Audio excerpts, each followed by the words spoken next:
3 تا آتشکده اصلی و اساسی داشتن ساسانی ها، مال 3 تا طبقه که یکی آتشکده در واقع بارس بود مال پادشاهان، یکی آتشکده از کنم آذرگوشست بود مال آتشکده فارس مال موبتا، آتشکده آذرگوشست مال پادشاهان و آتشکده آذربرزینمر مال کشاورزان و صنعتگران و کارگران. تا سال 1345 فقط کاروانسرا اینجا بوده. این قسمت بچه‌ها بهش میگن که هشتی. چرا؟ برای که 8 زلف داره. رباط سفید کاروانسرای رباط سفید 2 تا کاروانسرای ادغام شده در هم هست. یکی این هست و یکی هم این هست. این کاروانسرا از نوع کاروانسراهای زمستانی یا بسته است تا دوره صفویه، یعنی تا زمان شاه عباس در واقع کارهای دوره صفوی ادامه کارهای اصیل گذشته بود.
من خیلی خوشحال هستم که در خدمت شما دوستان عزیز هستم، دوستانی که به هر حال پذیرفتن و انتخاب کردن امروز رو که بیان و با ارزش‌های فرهنگی ایران عزیز آشنا بشن و من هم خیلی خوشحال هستم و افتخار میکنم که در خدمت شما هستم.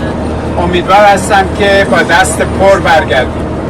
ما معمولا در سفرهایی که داریم به اقصا نقاط ایران که تقریبا به طور متوسط هر ماه یک سفری داریم و سفرمون هم بر محور در واقع فرهنگ ایران زمین و ایران شناسی هستش، عادت داریم که قبل از این که به مقصد برسیم اون زمینه جغرافیایی و تاریخی محلی رو که میخوایم بریم ببینیم توضیح مختصری میدم تا دوستان آشنا بشن با اون مکان جغرافیایی و جغرافیای تاریخی محلی که میخوایم بریم ببینیم.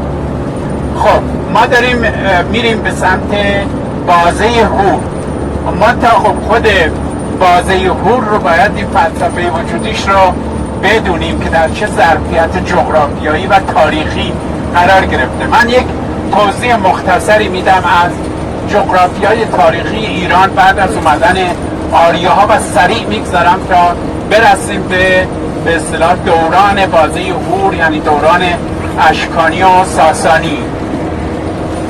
پس از این که در حدود هزاره اول پیش از میلاد، یعنی 3000 سال پیش در واقع آریایی ها اومدن و هم هند رو هم ایران رو هم بخشی از اروپا رو به تسلط خودشان در آوردن، کل در واقع ایران فلات ایران در واقع میشه گفتش که برای نخستین بار بلوک بندی و به اصطلاح به صورت ملوک و طوایفی در اومد، یعنی به این معنی که در بخش‌های مختلف فلات ایران گروه‌های مختلفی ماندگار شدن و به اصطلاح قلمرو خودشون قرار دادن.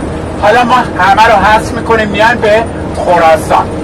در سرزمینی که الان به خراسان میشناسیم دو تا گروه یا دو تا طایفه اومدن ماندگار شدن. یک طایفه به نام پارت‌ها که این پارت‌ها در واقع از کنارهای در سمت شرقی دریای خزر تا تربت حیدریه، تا حدود تربت حیدریه در اختیار پارت ها بود و از تربت هیدریه تا سیستان در اختیار قومی بود به نام ساگارتی ها که حالا هم از پارت ها و هم از ساگارتی ها ما آثار متعددی رو به صورت از کنم بقایای شهرهایی مثل نسا مثلا که الان در ترکمنستان هستش که پایتخت اشکانیان هست و همینطور سنگنگاره های متعددی که از ساگارتی ها در منطقه جنوب خراسان پیدا کردیم. بنابراین ما با تا حدودی با وضعیت فرهنگی و زندگی و معیشت این دو تا قوم آشنا هستیم. خب همونطور که میدونید باز از سال 245 پیش از میلاد که در واقع سلوکی ها بر خراسان و اینا چیره شده بودند و در باختر یعنی شمال افغانستان و جنوب تاجیکستان و ازبکستان در اونجا پایتخت داشتن و دو تا برادر از همین پارت ها به نام عرض کنم اشک و تیرداد بر علیه سلوکی ها شوریدن و سلوکی ها رو در واقع دستشون رو از ایران کوتاه کردن و حکومت مقتدری به نام اشکانیان رو تشکیل دادن که خود واژه اشکانیان برگرفته است اشک هستش یا اشک اولین به اصطلاح ایرانی که قیام کرد در مقابل سلوکی ها و خب قاعدتا خراسانی هم بودن این دوتا برادر.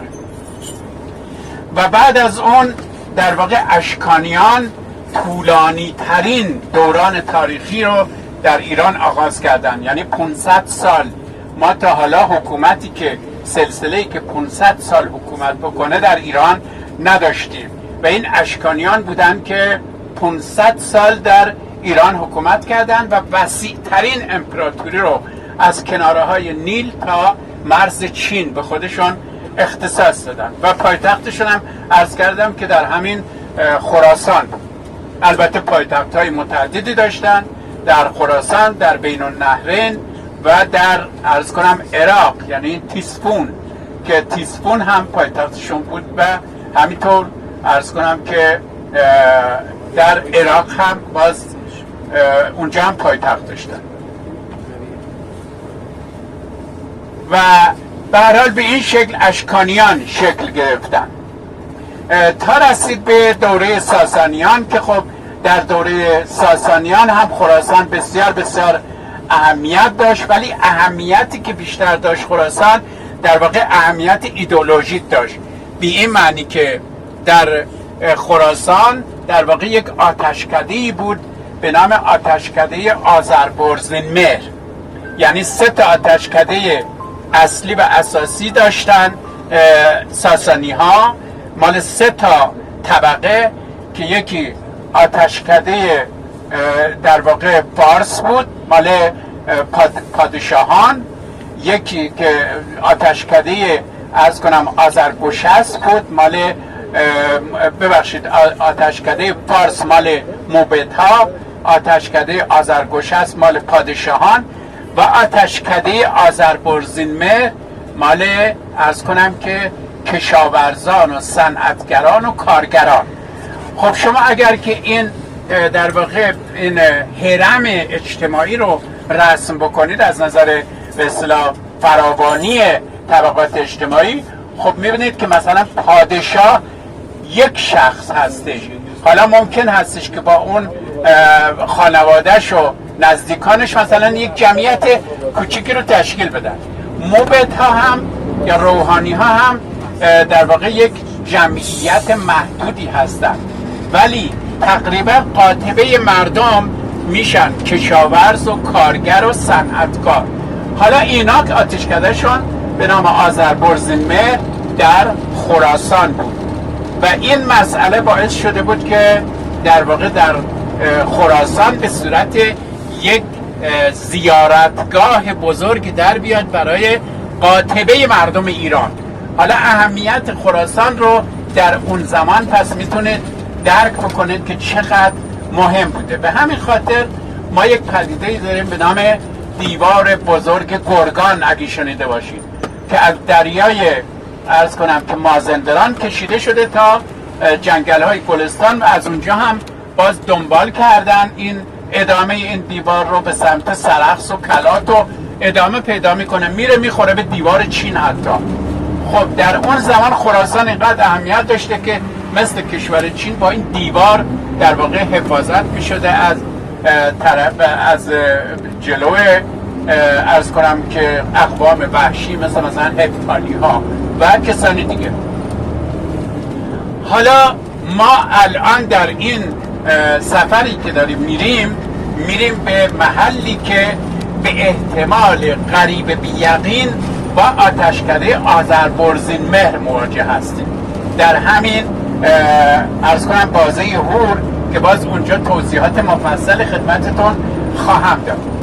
اما بازه هور کجاست؟ ما در وسط خراسان، یعنی خراسان قبل از تقسیم شدن به 3 تا خراسان، یک رشته کوهی داریم به نام کوه شاه جهان. کوه شاه جهان که این کوه شاه جهان از تربت جام شروع میشه، بعد میاد به قسمت جنوب سبزوار، یعنی تا اونجا ادامه داره این کوه شاه جهان که شما اگر که عرض کنم که جغرافیای طبیعی، نقش جغرافیای طبیعی ایران رو هم نگاه بکنید، این کوه شاه جهان رو شما میبینید. این کوه شاه جهان در واقع به منزله یک دیوار طبیعی بین 2 تا خراسان هست، یعنی خراسان شمالی و خراسان جنوبی، یا شمال خراسان و جنوب خراسان، که حتی در شکلگیری آب و هوا و نزولات آسمانی هم خیلی این کوه مؤثر هست. یعنی معمولا از این کوه به سمت شمال بارانش بیشتر هست و به سمت جنوب بارانش کمتر. حالا این کوه فقط یک دره‌ای داره که اون دره در واقع معبر اصلی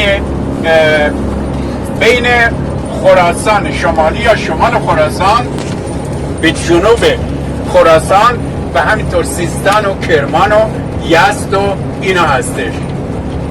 درست در 2 طرف این دره در واقع که به بازه هور معروف هست، یعنی دره خورشید، 2 تا پدیده شگفت انگیز هستش که یکی از این پدیده ها به نام قلعه دختر هست و یکی هم به نام قلعه پسر. و اون که قلعه دختر هست، کاوش های باستانشناسی که داره صورت گرفته طی 4-5 فصل تا حالا نشون داده شده که به احتمال بیش از 90% این آتشکده آذربرزین مهر هست، یعنی همون آتشکده عظیمی که عرض کردم خدمتتون. حالا درست در اون جلو دره بازه هور که خواهیم رفت و خواهیم دید و در اونجا اون دره رو خدمتتون نشون خواهم داد که اتفاقا بیشتر قافله ها رو هم در همون دره در واقع دزدا لخت میکردن، یعنی یک دیوارهای خیلی بلندی داره و چون همه قافله ها مجبور بودن که کانالیزه بیان از اون دره عبور بکنن، بنابراین یه شکارگاه خیلی مناسبی هم بوده برای دزدا و کسانی که قطاع طریق بودن و راه مردم رو میگرفتن. به هر حال ما در اون جلو اون دره یک دشتی داریم به نام دشت بازه هور که این دشت بازه هور رو مورخین و به اصطلاح سیاحت نامه نویسان اینها کسانی بودن که توصیف های خیلی جالبی از این دره دادن. مثلا یک شخصی به نام منشی مهندس که کتاب سفرنامه رکن الدوله رو نوشته، بعد این شخص در واقع توصیف میکنه اینجا رو که یک ییلاق مانندی بوده و بعد چشمه های متعددی از زمین میچوشیده و اولنگ بوده یا علفزار خیلی خیلی انبوه بوده و بعد قافله ها در این دره استراحت میکردن بعد از این که وارد در واقع سمت شمال خراسان می شدن و بعد می رفتن. به همین خاطر ما در اونجا اضافه بر اون 4 تاقی سنگی که باز اونو خواهیم رفت و خواهیم دید و در اونجا خواهم گفت این چه پدیده ای هست که مربوط به زمان اشکانی و ساسانی هست. علاوه بر اون ما یک محوطه باستانی مهم به نام عباس آباد، یک محوطه باستانی دیگه که الان به صورت تپه باستانی در اومده به نام تپه گورکی یا گبری، و همینطور 2 تا رباط به نام رباط در واقع رباط سفید داریم که 2 تا رباط در قالب یک رباط الان هستن، 2 تا رباط به هم پیوسته که در اونجا خدمتتون توضیح خواهم داد.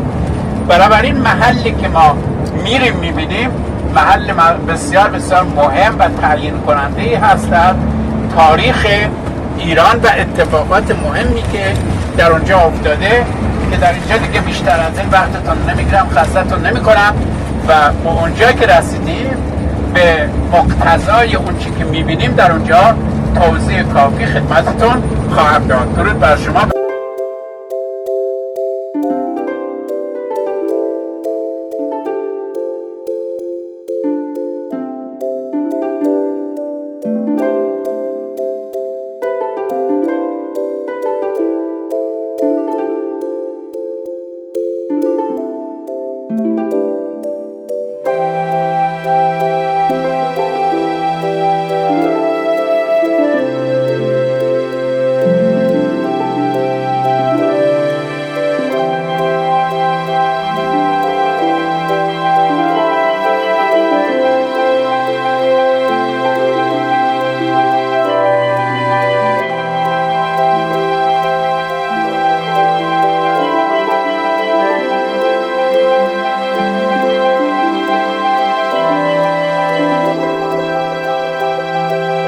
اگر که نقشه های اون زمان رو نگاه بکنید، عکس هوایی اون زمان رو، تا سال 1345 در این قسمتی که الان به رباط سفید معروف است، یعنی این خیابونی که اومدیم و اینا، هیچ خبری نیست، فقط کاروانسراست.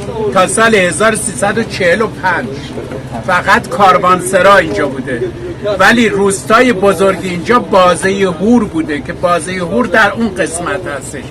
یعنی اون بازه هور در واقع مکان اصلی و تاریخی این محل هست. این روستا خیلی خیلی جدید هست، فقط این کاروانسرا بوده در اینجا. اینو عرض کردم خدمتتون که شما فکر نکنید که این بافت تاریخی و کهنی است. از سال 1345 به بعد این ایجاد شد.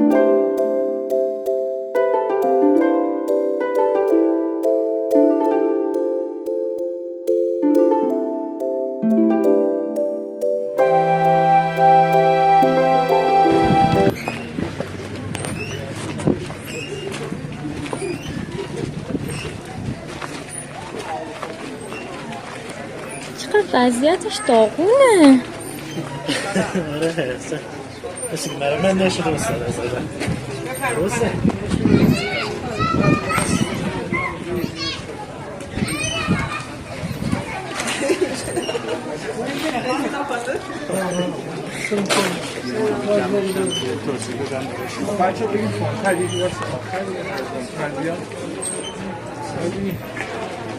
اینا مرمت شده. این سقف اینجا مشخصه دیگه جدیده این چیزا، ولی استفاده رو نگاه کنیم یعنی واقعا. خب ما الان در جلو ورودی کاروانسرا هستیم که در سمت مشرق این مجموعه قرار گرفته. وارد که بشیم میرسیم به کاروانسرایی که مربوط به عصر قاجار هست، ولی در اینجا 2 تا کاروانسرا در هم دیگه ادغام شده و یک کاروانسرا شده.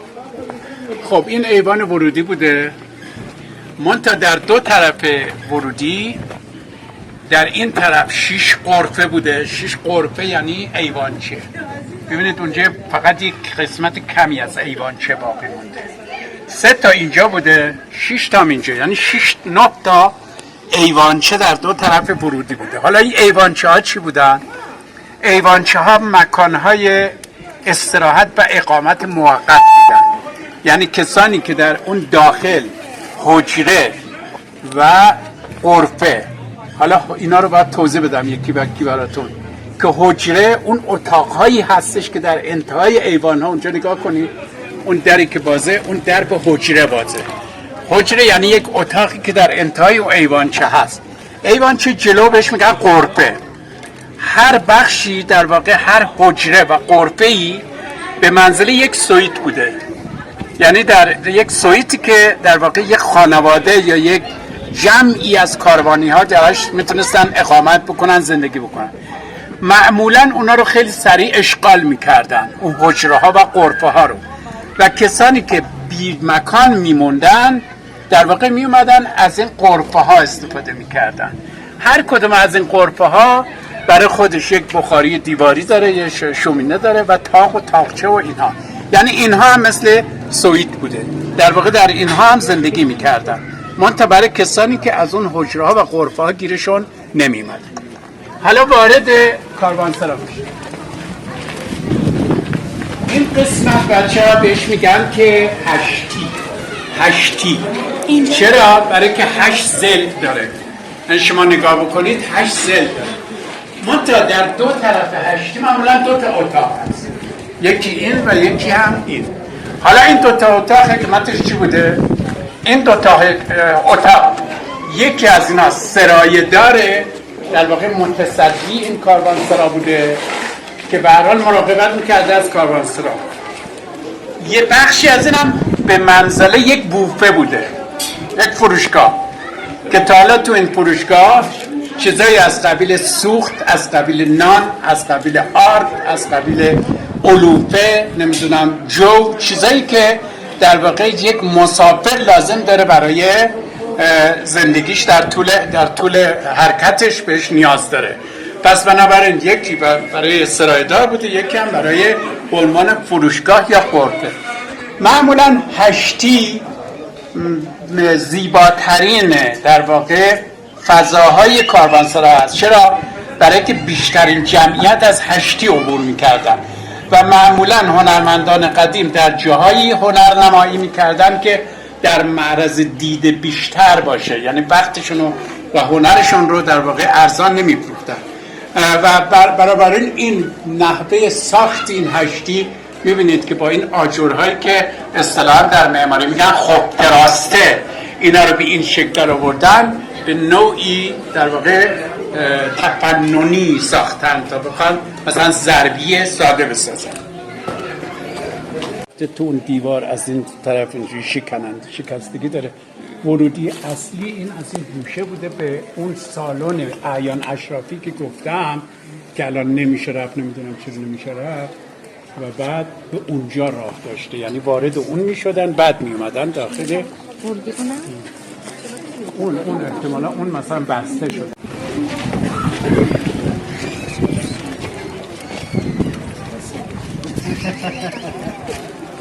این اینجا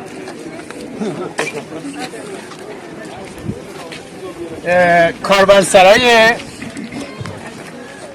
در واقع بخشی از کاروانسرای رباط سفید هستش. همونطور که عرض کردم رباط سفید و کاروانسرای رباط سفید 2 تا کاروانسرای ادغام شده در هم هست. یکی این هست و یکی هم این هست. این کاروانسرا از نوع کاروانسراهای زمستانی یا بسته هست که حالا اگه بتونیم بریم راه داره دیگه، نه؟ جناب که خیلی قدمتش بیشتر هست. این مال زمان شاه طهماسب صفویه. شاه طهماسب صفوی سال 967 هجری قمریه که خیلی اساسی ساخته شده و به عنوان به اصطلاح یک کاروانسرای زمستانی مثلا رباط فخر داوود. منتها این کاروانسرا در سال 1314 هجری قمری ساخته شده. چرا؟ به خاطر اینکه در سال 1299 هجری قمری که به اصطلاح رکن الدوله اومده اینجا، فقط این رو در واقع توصیف کرده و گفته که یک کاروانسرای مسقف در اونجا هستش. ولی 15 سال بعد که در واقع حکیم الممالک اومده اینجا، نظام الممالک، نظام الملک. این شخص که در واقع حکیم الملک این شخص اومده این کاروانسرا رو هم توضیح داده. یعنی در سال 1315 پس این بوده و در اون زمان قبل از 1315 یعنی از 1299 تا 1315 این ساخته شده در زمان قاجاریه. حالا هر کدوم از این کاروانسراها در واقع یک تعریف خاصی دارن. ما دو نوع کاروانسرا کلا داریم در یک جنبندی طبقه بندی کلی. یکی کاروانسراهای باز رو داریم، یکی کاروانسراهای بسته یا کاروانسراهای تابستانی و کاروانسراهای زمستانی که اون کاروانسرای زمستانی و کاروانسرای بسته هست مسقف هست این کاروانسرای تابستانی و کاروانسرای باز. هر کدوم از کاروانسراهای باز یا کاروانسراهای تابستانی عبارت هستش از یک میانسرا، یعنی صحن بزرگ، 1 تا 4 تا ایوان معمولا دارن که یا یکی دارن یا 2 تا دارن یا 4 تا ایوان دارن که این فقط یک ایوان، یعنی یک ایوان ورودی داره همونطور که میبینید، و بعد یک تعدادی غرفه و حجره داره که عرض کردم خدمتتون که غرفه ها و حجره ها چه وضعیتی دارن. هر کدوم از این اتاق ها یک حجره هست که در جلوش هم در واقع یک غرفه هستش و در مجموع همونطور که گفتم یک سویت رو تشکیل میده. از هر کدوم از این گوشه ها که نگاه بکنید یک راهی باز میشه به پشت این حجره ها و غرفه ها که این راه در واقع استبله ها یا مالبند های کاروانسرا هست. یعنی مثل همین الان که خونه ها همه پارکینگ دارن، در قدیم هم کاروانسراها پارکینگ داشتن. وسیله نقلیه‌شون چی بوده؟ اسب و شتر و الاغ و اینها. بنابراین اونها رو در اون قسمت ها میبستن.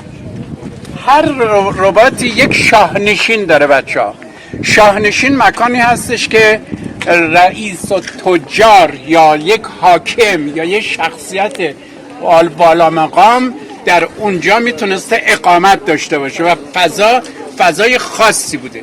در اینجا اون قسمت در واقع شاهنشین این رباط هست که ببینید ساختارش کاملا با بقیه فرق میکنه، هم از نظر معماری درونی و هم از نظر معماری بیرونی.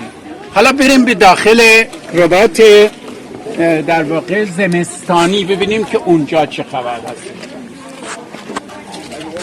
تشریف بیارید از اینجا.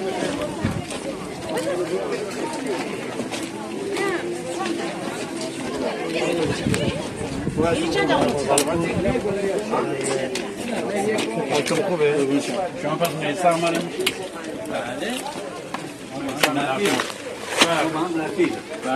بله. اینجا فقط اینجا تیکه داخل هم تمیز گشت خط بخاطر همین چهارشنبه بازار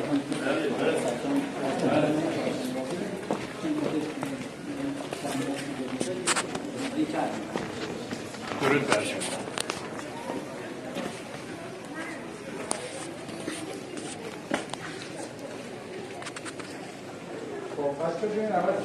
تشریف بیارید.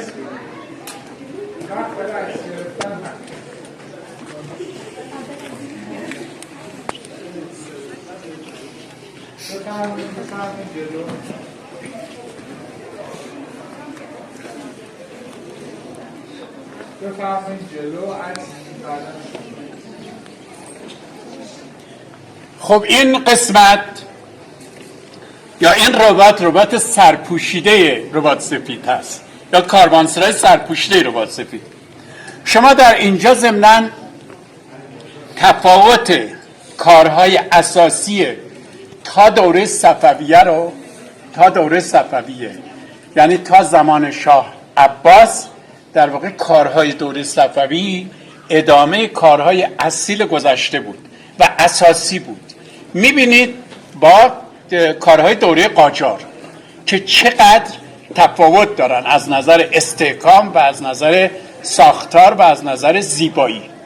در اینجا شما در واقع یک مکانهایی رو میبینید که عبارت هستش از یک سالن سرتاسری که میپیچه پشت اینها و حکم در واقع میشه گفت مالبند رو داشته. مالبند یعنی جایی که در واقع حیوانها رو در اونجا میبستن که حیوانها هم معمولا حیوانهایی که در باربری ازشون استفاده میکردن، مثل الاغ و اسب و قاطر و گاهی اوقات شتر و اینها. در این مکان که ما الان میبینیم استثناءً این حدود 1 متر از این کف بالاتر بوده، این قسمت، یعنی زیر اینجا. و اینجا چی بوده؟ اسمش بارانداز بوده. بارانداز چی بوده؟ بارانداز محلی بوده که کاروان که می اومده وسایلشون رو یا کالاهاشون رو در این روی سکو میچیدن و بعد میرفتن و در اون اتاقها و حجرها و اینها اقامت میکردن. حالا این رباط زمستانی در واقع بگونه ای بوده که اینجا که بارانداز بوده، اون سالن ها محل بستن عرض کنم که الاغ و عرض کنم اسب و قاطر و اینا بوده. ولی در اینجاها ما یک عارضه هایی داشتیم که البته در این طرف هم بوده که اینو خوب از بین بردم. اینطور سوراخ ها نگاه کنه، اون سوراخ هایی که در اینجا تعبیه شده در دیوار. حالا در دل اون سوراخ ها، در واقع در درون اون سوراخ ها یک قطعه هایی از استخوان یا چوب تعبیه شده بوده در داخل اونها برای بستن افسار اسب و قاطر و الاغ و اینها. و باز در اینجاها، یعنی این رفها، این سکوها هم باز خودش اقامتگاه بوده. منتها اقامتگاه کی بوده؟ اقامتگاه خرکچی ها بوده، یعنی کسانی که در واقع متصدی مسئول نگهداری حیوانات بودن که در اینجا زندگی میکردن. خود اینها هم باز یک تأسیسات رفاهی نسبی داشته به هر حال، مثل بخاری دیواری و تاق و تاقچه و فلان این حرفا. اما اون چی که خیلی جالب هستش این که ما هر چقدر که به گذشته برگردیم، در واقع هنرمندان هم از معمار و نقاش و هر چی که حساب بکنید برای چشم ها خیلی احترام قائل بودن، برای مخاطبشون احترام قائل بودن. بنابراین میبینیم که هر چی رو که ساختن سعی کردن که یک نوع توازن و زیبایی و تقارن درش باشه. اینجا در واقع به منزله یک طویله هستش بیشتر، یعنی ما میبینیم که بیشترش مالبنده، ولی باز در این وسط ببینید که این گنبد به این زیبایی رو ایجاد کردن و بعد با 8 تا نورگیر داخل این رو در واقع روشن کردن و این شیوه ساختی این با اون فیلگوش ها و اون ساختاری که در بالاش ایجاد شده، ببینید چقدر تقارن و زیبایی داره در اینجا که به هر حال از دیدنش آدم لذت میبره. به هر حال این مجموعه، یعنی این رباط سرپوشیده با رباط باز و البته یک بخشی هم داره که به اصطلاح یک میشه گفتش که یک فضای اعیان اشرافی شاهنشین هستش که در این طرف باید باشه، نه یا خراب شده اون هستش ولی خب فضاش فعلا جدا از اینجا. نه غیر از این یک فضای مستطیل شکل 8 ضلعی داریم. کجاست اون؟ داخلی مجموع کنار هست که فعلا درش بسته است. نمیتونیم بریم داخل؟ که خب اون اگه میتونستیم بریم ببینیم خیلی جالب هستش که اون هم باز مال همین زمان صفوی هست. یعنی در واقع کسانی که اصلا کاروانی که می اومدن، اون اعیان اشرافی ها و به اصطلاح بزرگان کاروان می رفتن تو اون کوشکی که گفتن درش بسته است، در اونجا زندگی میکردن، اقامت میکردن و خرکچی ها با حیوانات در اینجا بودن که خیلی حساب شده در عین کوچیکیش در واقع فضاهای کافی رو ازش برخوردار بوده.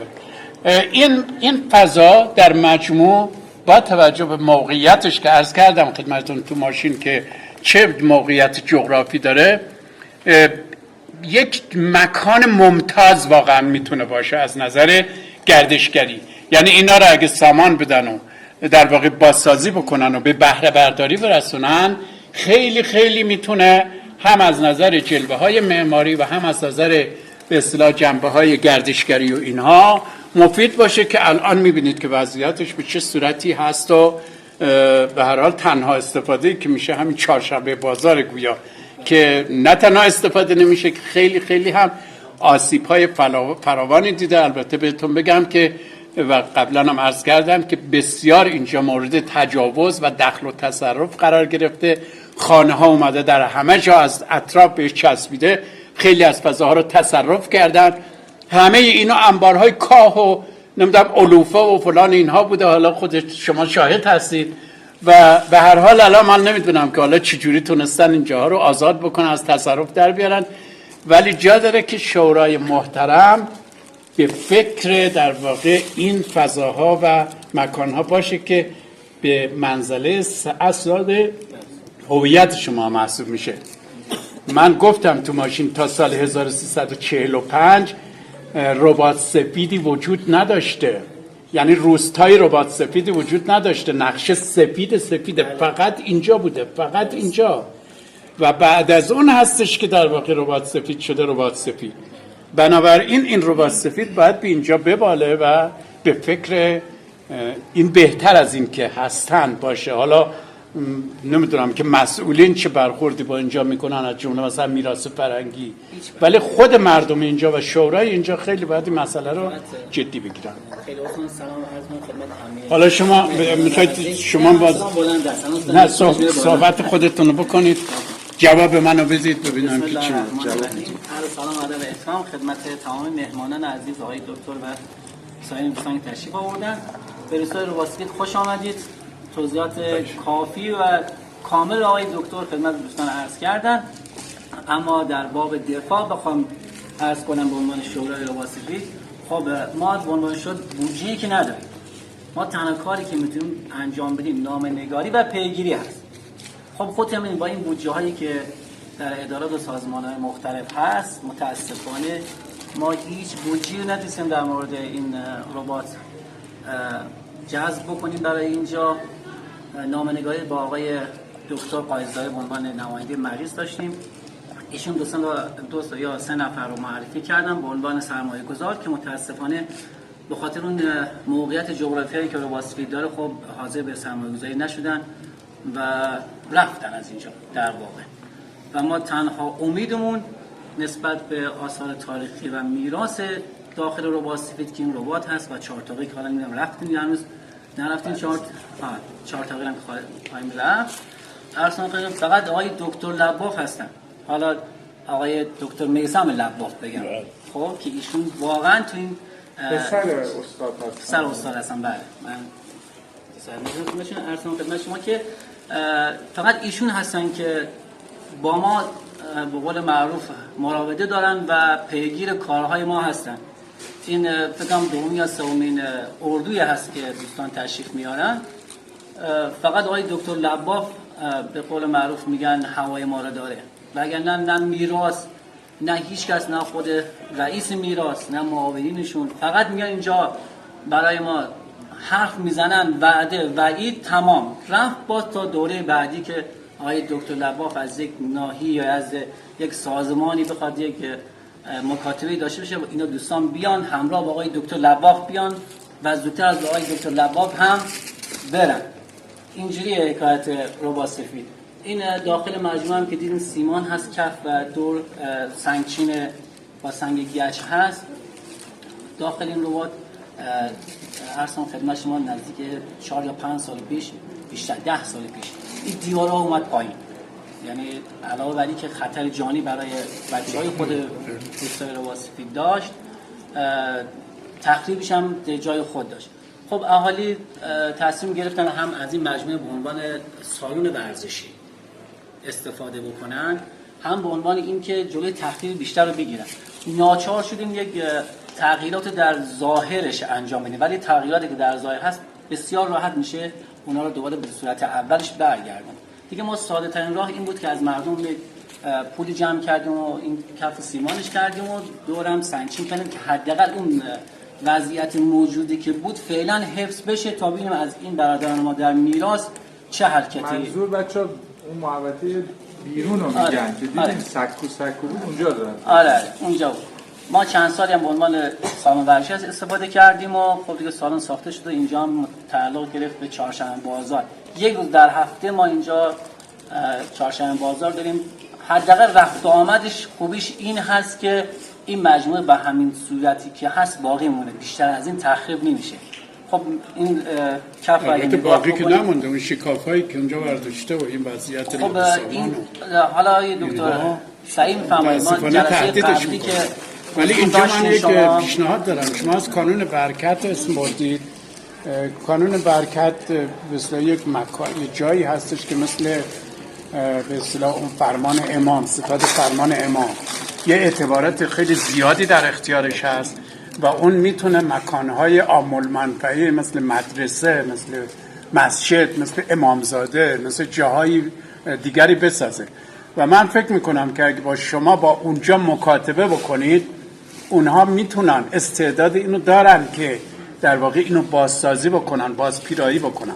گذشته از اون من پیشنهاد دارم. پیشنهاد من این هستش که اگر که اشخاص محلی اینجا رو به عنوان یک مکان مثلا واحد پذیرایی بین راهی در این دشت به این زیبایی با توجه به اون یافته ها، یعنی اونجا اگه مشخص بشه که اون آتشکده آذربرزین مهر هست که انشالله مشخص خواهد شد به زودی، شما بازدید کنندگانی از سر تا سر جهان خواهید داشت، نه فقط ایران. خب بنابراین اینجا این گنجایش رو داره که سرمایه گذار بیاد اینجا و سرمایه گذاری بکنه با اطمینان کامل از اینکه میتونه در واقع سرمایهش به سرعت برگرده.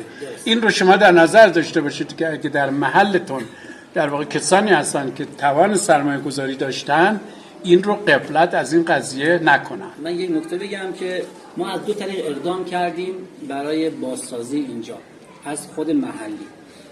اولی خود دهیاری به عنوان یک نهاد دولتی اومد تقاضا داد که این به مدت مثلا 20 سال یا 25 سال در اختیار دهیاری قرار بگیره، جهت این ایجاد یک مکان تفریحی و بازسازی و هزینه دهیاری. موافقت نشد. کی موافقت نکرد؟ خود اداره میراث. آره. بعد دهیاری موافقت نکرد. خب پس میگفتین که خودت کاری بکن. خودش نمیاد. الان خانم دهیاری هم تشریف آوردن، جلسه داشتن، ایشون رفتن که ایشون خودشون بود خیلی بهتر بود. بعد ایشون اقدام کردن برای اینکه این اصلا کلا این مجموعه چون سندی نسبت به این که متعلق به میراث باشه یا متعلق به جاهای دیگه باشه موجود نیست سندیتش، سند رسمی. خب ولی اون خواهی نخواهی تحت نظر میراث فرهنگی اینجا باید باشه. دهیاری تقاضا کرد که اصلا اینو به عنوان اموال دولتی دهیاری کلا منتقل بشه. یعنی این راه دومش بود که با اون هم هنوز ما مشکل داریم، یعنی هنوز اون هم موافقت نکردن. شرکت تعاونی داخل خود رواسیت هم اقدام کرد، تقاضا کرد از اداره میراث که به عنوان یک مکان تفریحی به صورت 50 ساله تحویلش بدن به خود شرکت تعاونی. شرکت تعاونی در بحث درآمدزایی و زیباسازی و استحکام وارد بشه، ولی با اون هم متأسفانه مخالفت کرد. شما میدونید باید چی کار بکنید؟ باید با بالاترین مقام مسئول نامه‌نگاری کنید. مثلا با خود وزیر میراث فرهنگی. به وزیر میراث فرهنگی که نامه بنویسید، اون نامه شما رو ارجاع میده به واحد حقوقیش. واحد حقوقیش از نظر حقوقی در واقع تشخیص میده که اینجا رو آیا میشود مثلا اجاره 99 ساله به شما داد، چون اموال دولتی رو نمیشه فروخت. البته الان که میشه فروخت، الان که میبینید یه جوری شده که اموال دولتی رو میفروشن، ولی به هر حال اینو بفروشن، به واگذار کنن به حالا دهداری یا دهیاری یا هر واحدی که هست و بعد سرمایه گذاری کنن. من فقط از این جهت، از اون جایی که من مطلع هستم از وضعیت اینجا، یعنی در جریان هستم که چه اتفاقاتی داره میفته و تجربه دارم در ارتباط با قنات قصبه گناباد و باقی جاها، میدونم که باید شما پیشبینی اینو بکنید که وقتی که رسما اعلام بشود که اینجا آتشکده آذربرزین مهر هست، از سر تا سر جهان شما اینجا ترافیک گردشگر خواهید داشت. اینو مطمئن باشید. و اینجا بهترین و مناسبترین جایی هستش که میتونه در واقع جمع بکنه گردشگر در خودش. این تمام فضاهای معماری کافی همه چی داره و بهترین محیط هستش. اینو من میخواستم اینو خدمت شما بگم که به فکر این قضیه باشید.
در سال 1315 1314 این رو محمد ابن حسن ترشیزی ساخته، این قسمت رو.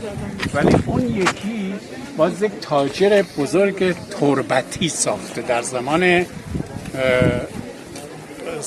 شاه طهماسب، اون یکی رو. بنابراین این دوتا با هم دیگه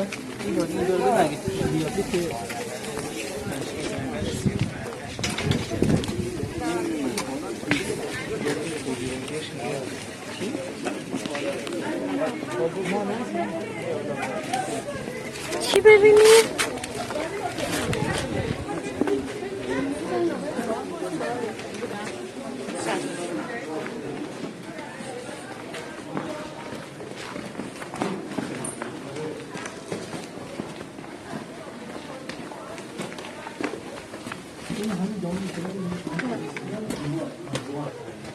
قد بلند و مازه سرطوری به بیرون راه داره چیز خاصی. یکی دیگه از مالبند هاست که اینجا هم باز حیوانات. اینه که مثل حوضچه از آبشخور بوده. اینا آبشخور بوده. حیونا آب بخورن. نه اینا این که آبخوره برای بلدها ایجاد کردن. ولی این در واقع خودش یک استپله.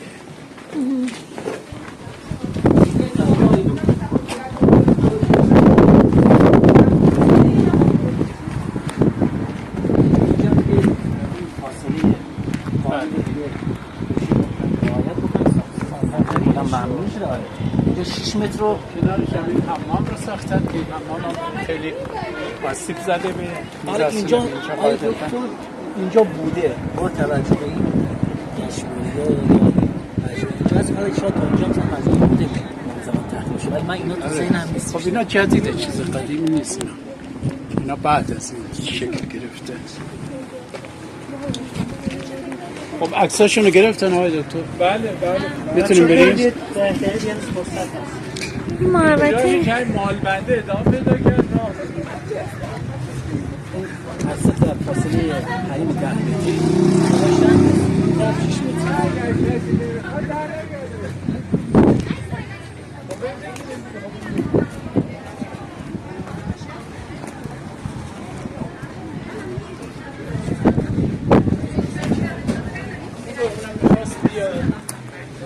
کار داشت. این اون مجموعه تقریبا میشه گفت راه حالا راهی که مسدودش کردن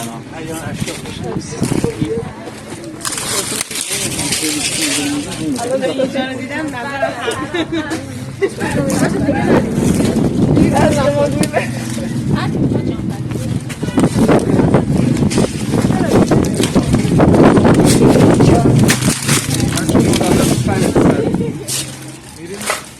اینجا گوسفند نگهداری میشه. اینجا دیگه همه چی این از نظر شکلگیری سقف و خرفه ها و اینها چقدر جالب و زیباست. این سوای همه دو تا فضای یعنی اشرافیه توی این ربات.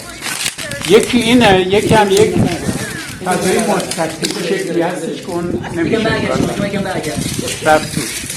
این سقفش چند زلیه؟ سقف رباتایی که تا الان دیدم گرد بوده. این چند زلیه؟ این 12 زلی 8 زلی 8 زلی ربات قسمت شاهنشین و اعیان اشرافی نشین سویت این فضای علاهده بوده دیگه. ببینید اینجا بخوری دیواری مثلا شومینه داره و این شیوه ساختش. آقای این در حد اینکه شما همین کفش رو تمیز بکنید که دهیاری کاری نداره که نه اینو که یعنی اینا رو واسه محلیان کمک کنن من اولین بار میام اینجا تو این مجموعه اینجا اولین بار اومدم همونجا هم که ما درش بسته بود ما همونجا هم که بودیم کفش رو میشه تمیز کرد ولی خب این ترکای رو دیوار معلوم میاد. ببین نگاه این گاش اینجا بسته بوده خب از اینجا باز بوده اینم گفتن مسئولش کردن بعد اینجا رو باز کردن بله. این جدید باز کردن بله معلومه ولی اینا رو منظور خود مثلا دهیاری و با کمک مردم اینا چه مثلا هر کف اینجا کف اونجا اینا کاری نداره اینا دیگه به میراث نداره این خونه هستن بله این دیوار اگه بشکافی می داخل خونه همسایه اونایی که روشن‌تره جدید بازسازی شده است دیگه.